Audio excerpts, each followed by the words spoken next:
Time now for Financial Focus with our analyst Steve Budin. First, let's talk about the good news. The August job report looked great. Yeah, very little to go wrong with this report, both nationally and locally. So last Friday, unemployment still below 4%. That's pretty solid.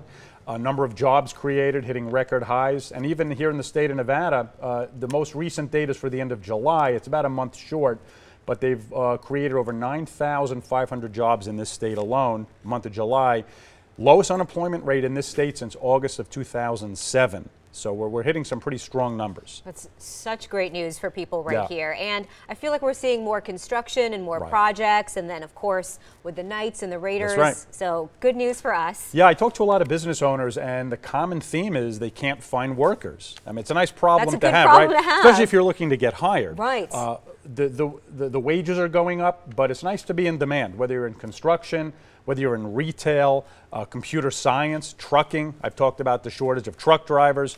Everything seems to be kicking on all cylinders. So great report. Let's hope it continues. That's great. Speaking of retail, though, I can't believe we're even talking about iPhones possibly getting more expensive, but that could be the case. Right. Over the weekend, the president was tweeting about putting some pressure on Apple to build their iPhones in the United States in lieu of some of the tariffs that he may impose on the Chinese goods coming into this country.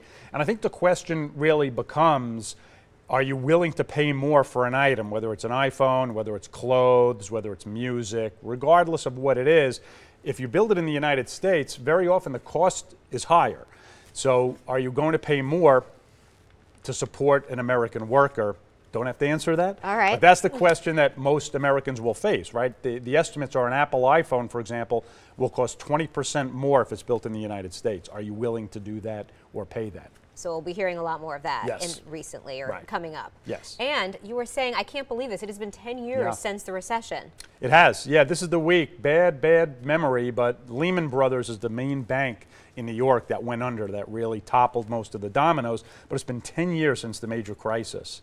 So what do you think that we've learned over the course of the last decade? Yeah, a couple of interesting statistics. If you had a 401k that was just basically invested in the stock market back in 2008, it would have taken you 3 years to come back to even. But now that we're 10 years later, you would have doubled your money.